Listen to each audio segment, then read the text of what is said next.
Hey guys, here I am with the 11th part of Schwarzer Criminal Organization.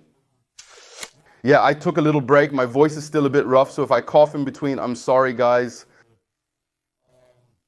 I don't always feel like putting my face in front of the camera, and that's why the wait was a bit longer.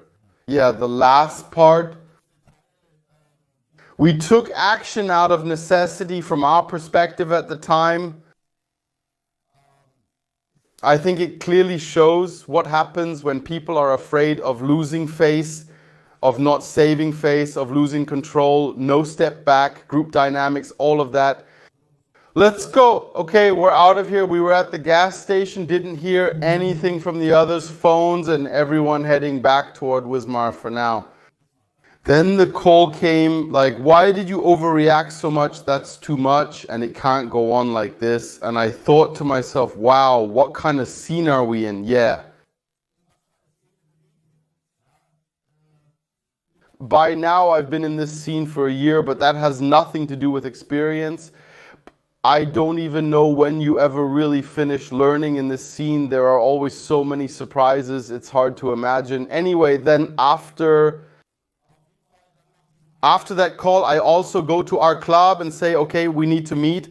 They say we overreacted too much, and everyone who hasn't gotten involved in this biker thing is asking themselves, yeah, okay, what kind of scene are we in?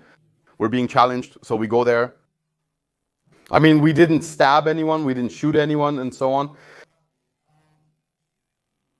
So what's this about now? It's, let's say, just a brawl among bikers. I see it the same way today. I don't want that on German streets either, but in that case, bikers, criminal bikers, were complaining about other criminal bikers being too extreme. And I asked myself, yeah, what was on their faces that we were almost in disbelief? And I had said on the phone, yeah, okay, this meeting on neutral ground in Rostock, I wondered what is supposed to come out of it. So we basically had an emergency meeting and then talked about it. Yeah, do we even want this? Out of a certain arrogance, of course, you could have also said, yeah, we don't care, it doesn't matter, we're in the right, and no, we're not coming.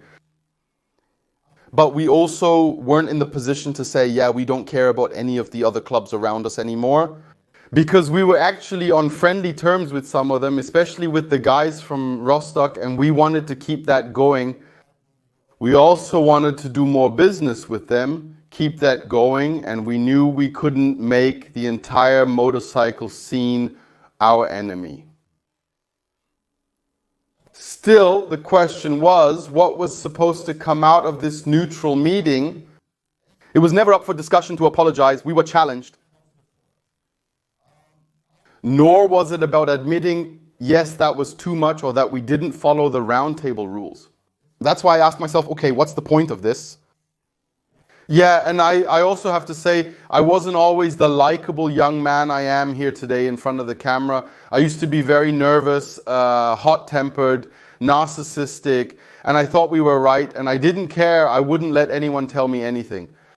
And then there were also the voices within our club that contributed to it, saying it doesn't matter, we're not taking anything back, otherwise we'll just go there again. And that's why we thought, what's the point? What could come out of it except that we'll end up being blamed again?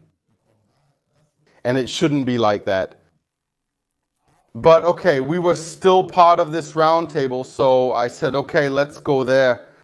Then this meeting was scheduled very quickly in Rostock, and each of the involved clubs was supposed to send two representatives.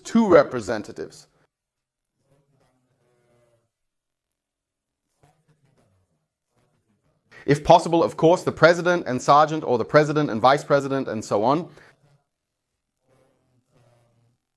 And then during the phone calls, there was another meeting beforehand so that not everything would be discussed over the phone. There was another meeting beforehand where they said, yes, but stay calm, just talk normally. Yeah, and then I had the friend who has now taken over and led the Hells Angels Rostock. Then he said, yeah, screw it, just let it go, do a handshake and say, yeah, it's all good now, yeah. And I said, yeah, I'll see if I can do that, because back then I had, how should I put it, very little impulse control. When everything was going more or less okay, but if someone just rolled their eyes or something like that, yeah, then I would totally lose it. And I said, well, actually, they should be the ones apologizing to us. Yeah, but that's not going to work now. You guys just beat them up and now you want an apology. I said, yeah, but they challenged us, a hackback back and forth, meetings and so on. And you have to imagine that too. That's what a lot of people in these circles do. I really got to know a lot of people from biker clubs back then. And even today, a lot of them still write to me telling me exactly that. These meetings, we need to talk, come to the cafe, let's go eat. We need to discuss something. I come to the highway and come to the parking lot. That's incredibly draining.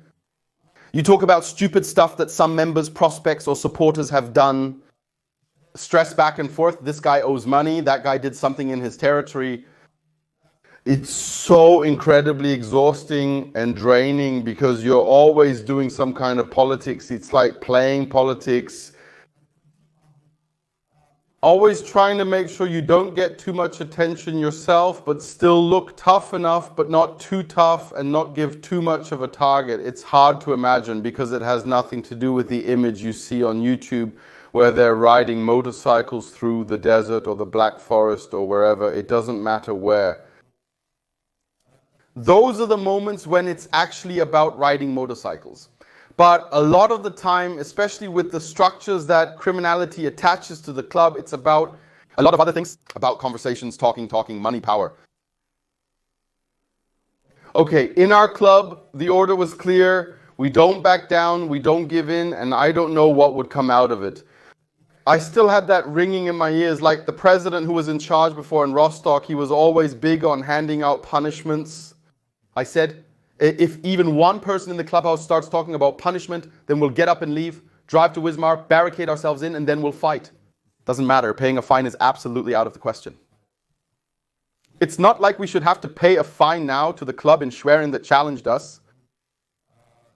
That was definitely not the case. Okay, the appointment was scheduled. And then there weren't any, which was also very interesting again.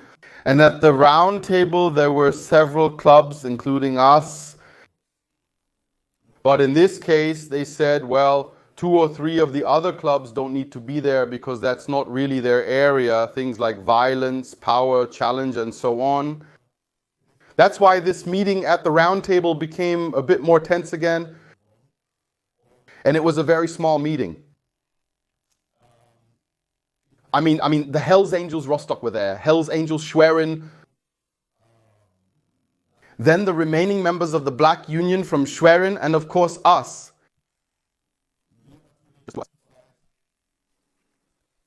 I'm not exactly sure if the Stormbringer were still involved or Born to be Wild, but I think they were already out. Actually, it was just the Hells Angels acting as mediators. And by then, there were people in charge who were a bit more perceptive and said, okay, starting a war only brings the police into play. Yeah, it brings trouble, making money and so on. We have to protect this territory. What about the bandidos? What about the bandidos and so on and other clubs? Gremium wasn't invited either. There was too much beef between them as well. So this scene is far from being homogeneous or united. I still remember we drove their classic motorcycle club style in a car. I think everyone else did too, and then the meeting took place. I don't even remember the name of the street anymore, but the clubhouse was there. It was well known in Rostock, so we arrived, parked our car, got out, and I already saw the 2 guys from Black Union, the ones we had fought with a week or a few days before. And the thing is, it was like this.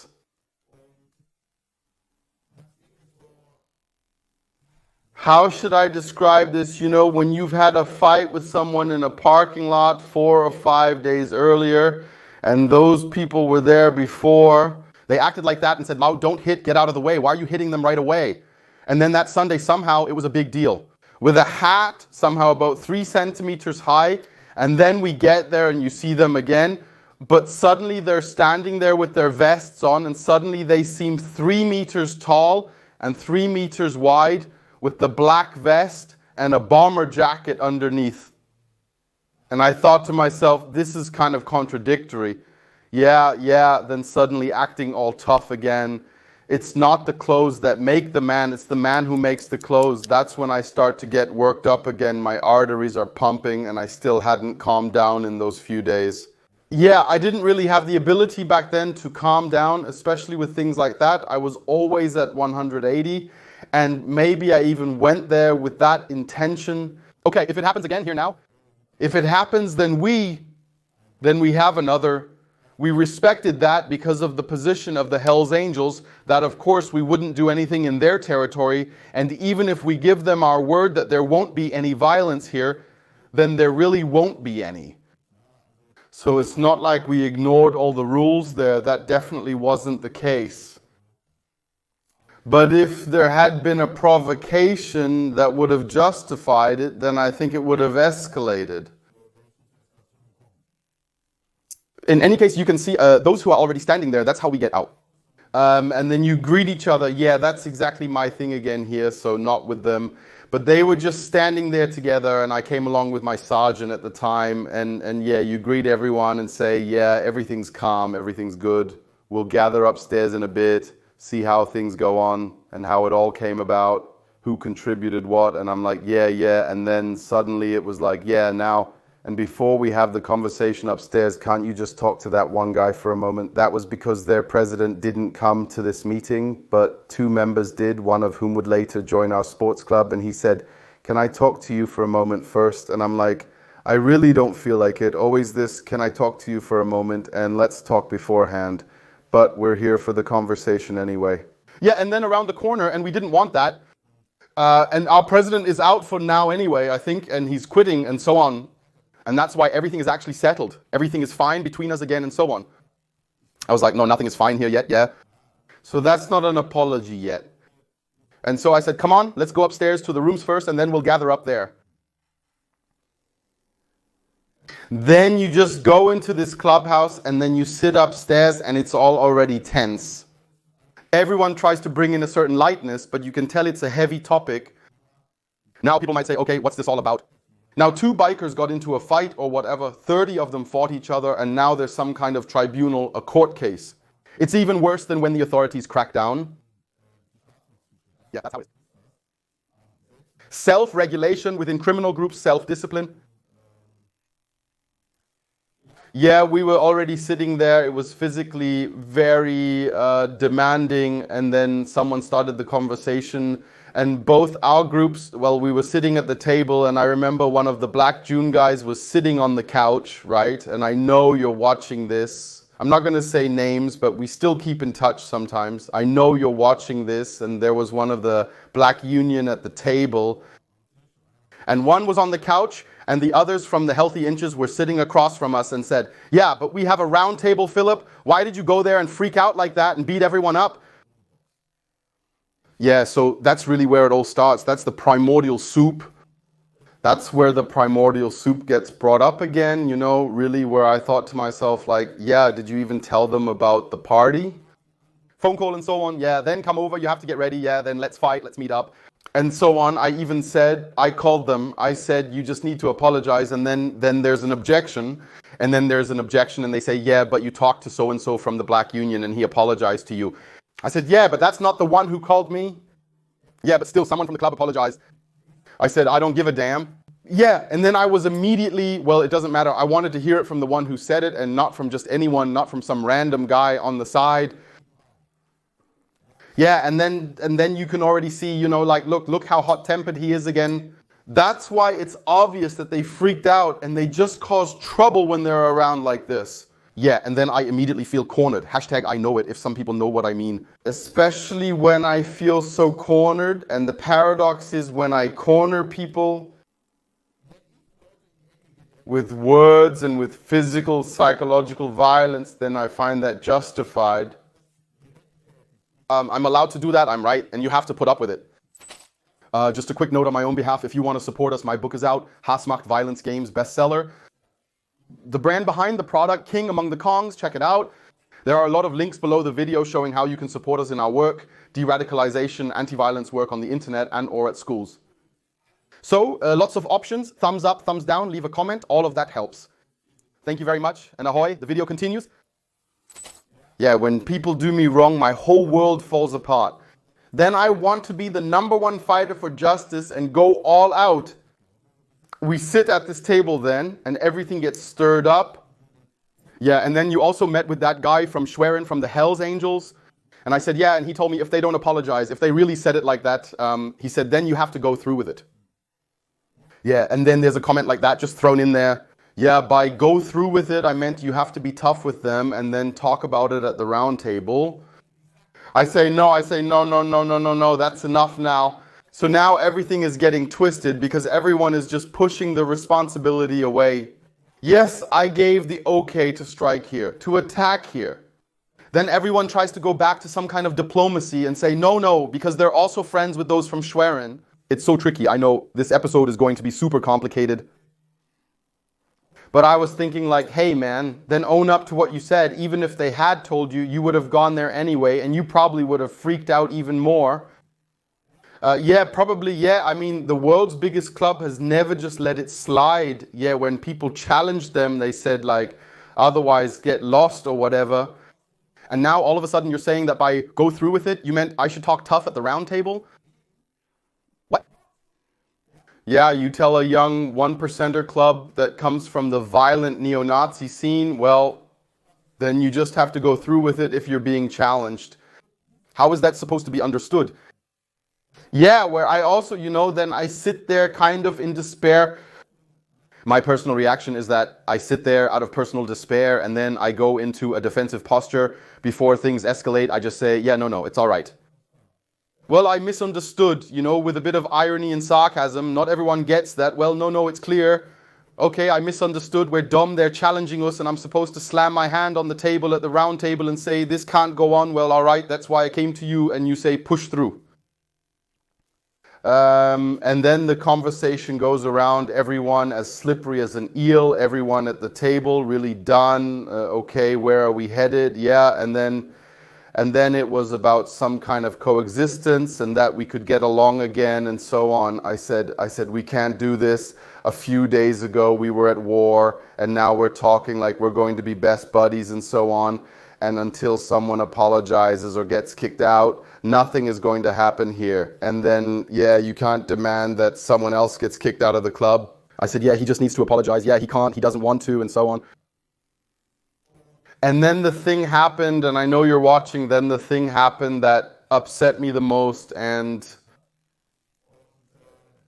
that really burned itself deep into me. We're sitting at this table and we're discussing the primordial slime and all sorts of things and who's to blame for what in this situation. And then he was sitting on the couch and he had these motorcycle goggles with blue lenses and he was just sitting there on the couch while I was talking and not everyone saw him and he kept doing this to me and kept looking at me like that. I can't really describe it. I don't want to act like I'm totally into it now by doing this, but anyone who's been active in a violent environment knows how to interpret gestures, looks, and so on. I know how embarrassing that is today. I'm not a fan of it anymore because you can misinterpret it. And he kept sending me these gestures, and unfortunately, I totally lost it because of that. I completely freaked out and said, right in the middle of the conversation, I said, what's your problem? Is there something wrong? And he just said, yeah. Still, I said again, like, I'll knock you out of your suit. And everyone was like, what? What's going on? I said, he's been making faces at me the whole time and suddenly looking at me weird and provoking me and so on. Yeah, then everyone turned to him and said, he didn't do anything. And I said, but you saw it to the guy next to me. He said, I don't know. Again, I said, man, admit it, you saw it, dude. Yeah, and then he says, yeah, okay. And I say, dude, stop it. And at that point, I couldn't hold myself together anymore. So, and then also this conversation and this whole mixed up city, then at some point just saying, I just want to get out of this conversation. And I thought, just one more look. I said, one more look from you, and I'll get up right here, and I don't care if we get broken up, if we get attacked, or if all of Germany, I don't care. I say one more look, I say, then I'll lose it right here.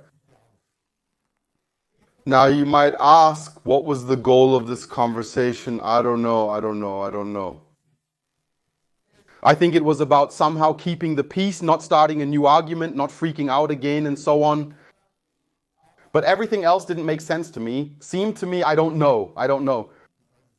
You walk away from it and then After about 3/4 of an hour, you kind of pretend, you shake hands and say, truce, or yeah, come on, at the next party we'll have a beer together. Oh, come on, get lost, man. Long story short, I think shortly after the incident, that club, the Black Union, broke up too. It then broke up into its individual parts, so one or two of them somehow kept the customers going. I think one of them even joined the Hells Angels, then it dissolved, and that was the end of it. Then it was done as well. The incident actually benefited us more than it harmed us, and nothing followed from the police side. No investigation, no house search or anything like that, so nothing happened. But it was clear, okay, the guys from Wismar, they're going all the way now.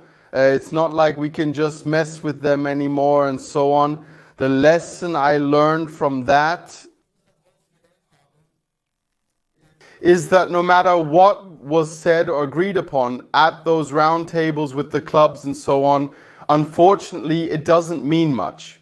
I was a believer. I always wanted to believe. I later only based my commitments on people I respected and valued. And there were such people in every club. I only based it on those individuals, not on club commitments at a round table or in a bigger context, but only on people who had a say and who said, this is how it's going to be. I stand by it. I'm taking responsibility. And I was able to live with that. And I have to say, I wasn't as deeply disappointed by it later on. Of course, if I say now, disappointment here, disappointment there with people, we did the same thing. I did the same thing. We all took part in these intrigues in front, behind, and sideways. Said this over there, talked behind people's backs, gossip there. It's hard to imagine what goes on in such an environment, how many intrigues are happening there. But there was this agreement after all. We report ourselves differently. We register in the cities when we enter with our vests on. That used to be an important thing for many people. I don't even know how things are in the motorcycle scene today, because many of the vests have been banned from being shown in public.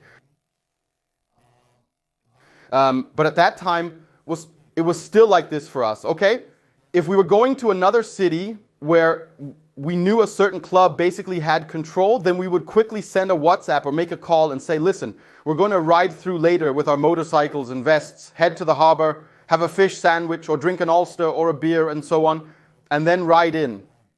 That's a kind of show of respect, but also, hey, come join us or let's meet up. And that's just how we agreed to do it. And now we've gotten ourselves into the next bit of trouble. And especially now, it was clear, also based on what we discussed at the meeting, it was important that we went through with this thing, with that fight in Schwerin. That was important, and from that we learned, okay, if we give in and don't see things through, then we'll lose our reputation very quickly and somehow disappear into obscurity. And that's why we'll pay close attention to everything that was agreed upon. We were very meticulous. Our secretary at the round table really absorbed everything, wrote everything down, and so on. Now I remember an incident, the next incident that happened, we still didn't have our clubhouse. We were sitting in the garden, more like in casual clothes. By then, we had printed a lot of t-shirts with things like Black Flock, 1%er, Seestadt, Freedom, Motorcycle, Kutza, 1%. And we sat in the garden, celebrated there, grilled, had something to drink. And suddenly we got a call and were told that the Born to Be Wild Motorcycle Club from Rostock is at the harbor eating ice cream or getting a fish sandwich. That was after the incident, after all the roundtable chatter in the clubhouses, a brawl. We're all sitting at one table. We're registering ourselves in the city. That happened shortly after. We're sitting in the garden, and we had a lot of people from the city, suddenly also supporters who bought the t-shirts and so on. And they said, yeah, there's another motorcycle club. And someone asked, what does the logo look like and so on. And they walked past them, and said, yeah, it says Bunt Why Wild on it. And then which city is that? Rostock. And we're sitting in the garden with like 10, 12, 15 people. And we said some Saturday afternoon or something. And then we asked, yeah, they came here with about 20 motorcycles. They're at the harbor, or 20, 25 motorcycles. And they're just standing at the harbor. And what immediately kicked in was that it was a provocation against us. So we have to go there right away. Everyone, let's go. And we said, okay, we have to organize ourselves immediately to get there, get in the cars, drive straight to the harbor. We just agreed on this. Now we definitely have to go through with it. So we drove down to the harbor. And you have to say the Bond im Ziel, hashtag no hate. Yeah, really just another motorcycle club that's about riding motorcycles and so on. And we never really connected with them. I think always looked down on us like we were founded too quickly or whatever. But it doesn't matter anyway. That's why I think it wasn't really up for debate for them to call us and say, yeah, guys, we're going to Wismar now to have some ice cream and a fish sandwich. But that's just how it was agreed. Rules are rules. That always makes me chuckle. More rules with outlaw motorcycle gangs than in a community garden club. We definitely drove to the harbor, and of course we always set off in a very physical way. Also with that, also disinhibition through alcohol, disinhibition through the group, disinhibition through the feeling of being in the right. So we're following the rules here. You provoked us. Now we're allowed to attack because you did this and that. Any violent offender can twist it that way. People I work with keep asking me that. Why is that possible? Why didn't you know that you were in the wrong there or something like that? No, you really twist it that way for yourself, and you can manipulate everything to fit your view. Anyway, then with the group, then marched onto the harbor grounds with the group, and the first one or two wanted to greet us somehow, and we were like, no, there's nothing to greet here, man. Yeah, and then first up to some member. You don't go to the prospect or the hangaround or anything like that, or to a supporter. You go straight to a member and say, dude, where's the president? Yeah, where's the president? And yeah, he's back there at the ice cream stand or something like that. Our guys then spread out, and then it was supposed to go into the attack pretty quickly.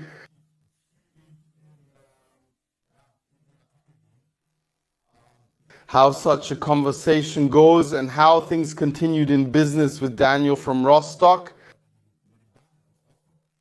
What idea he had for me and what really made the rounds in the media afterwards. And how you know what? That story will come in the next part, guys. First of all, thank you so much for listening, for your support, channel members, sponsors, and everyone else who is so involved here. Also check out the organization Extremislos e.V.